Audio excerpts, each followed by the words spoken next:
Nene. Well, what about our personal relationship with the rand? It affects us all, even if it's through the petrol price. To discuss, perhaps there's no one better than author Maya Fisher-French.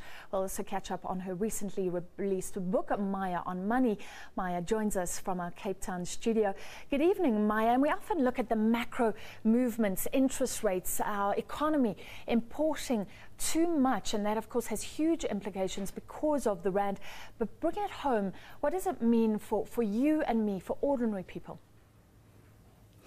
You know, unfortunately, Francis, if the rand continues to devalue at this rate, it's going to be felt on the shop stores, in the shop stores, and the goods that we import, including food, are going to become more expensive. And I think the real one that we're going to see in the shorter term is the petrol price, because of course the oil price in rands is going to get higher, and that's going to have an implication on the how much we pay to fill up our tanks.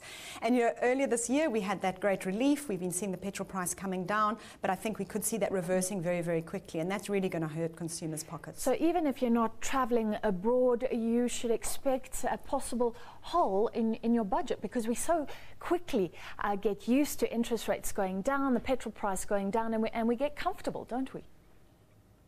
Absolutely, and I think people often think that a weak rand is just about people who can afford to go overseas, but it's not. It really is about the cost of living, and it will have an impact.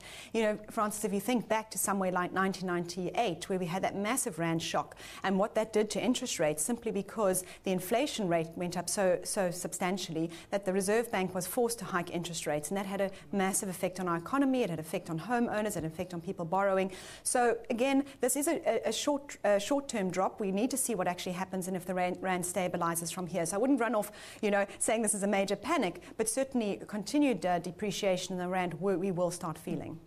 All right, let's talk about your book, Maya on Money, giving practical, sensible advice. And I do love the personal element. It started with job losses through your own adversity.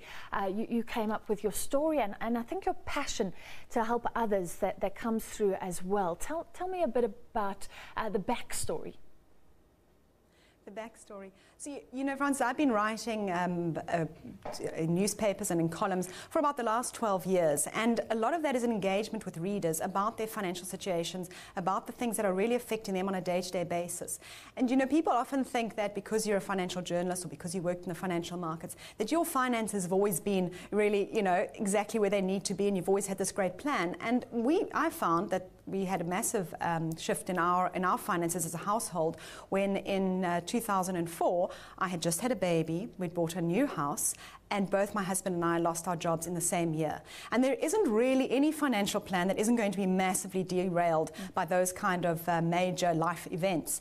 And going through that experience, from going into debt, from having those massive overdrafts, we managed to get ourselves out. And that was part of, I think, the thought process behind the book, was also to share some of those stories and some of those experiences, so that people out there, and there are so many people out there who are struggling to make ends meet, realize that there is a way out as long as you take action. If you don't take action, unfortunately, the situation will just get worse. Do you think there's something of a taboo around personal finances? I mean, you spoke about, and I know these people, stockbrokers, who talk about big bets, stock tips with each other, but not their own mistakes, not the fact that they may have a credit card that they can't afford the incredible drinks that they're buying at the moment.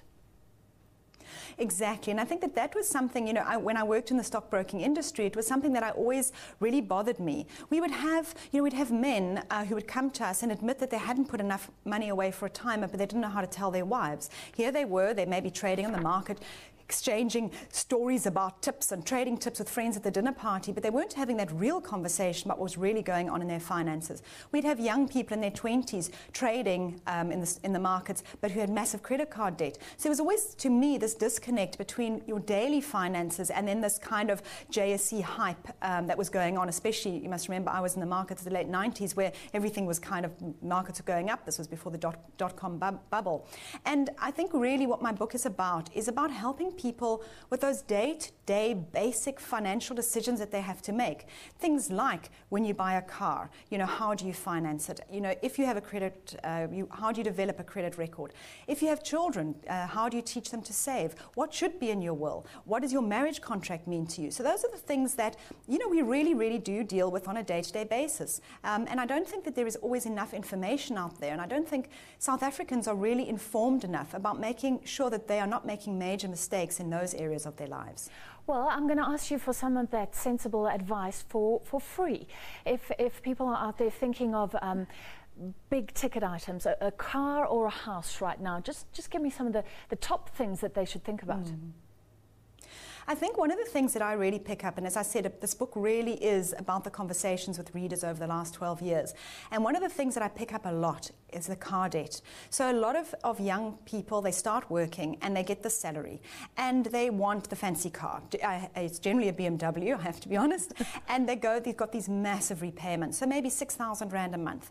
That's just the repayment for the car. Then there's insurance on top of that of maybe another 2,000 Rand. Then there's petrol of another 2,000 Rand. Before they know it, this car is costing them 10,000 Rand a month to keep on the road. And this is starting to have a major impact on the rest of their finances. They're starting to struggle to put food on the table. They're starting to perhaps fall behind on other issues like mortgages, or they're even unable to apply for a mortgage because the car debt is so high. And I think I've always said with this book, if there's one thing I achieve, and that is to get a 20-something-year-old not to buy the big expensive car, I think I have achieved something. So I think that is definitely one of the big areas that I pick up is car finance and the impact that is having on many young people. And then with home purchasing as well, a lot of people look at that mortgage repayment. They forget about all the other costs that go into buying a home. And that's not only your transaction costs up front, which is transfer fees and bond registration costs and all of those things, but also just the ongoing costs of keeping up your house well maintained, paying rates and taxes. Those rates and taxes have been going up substantially. Electricity's been going up substantially.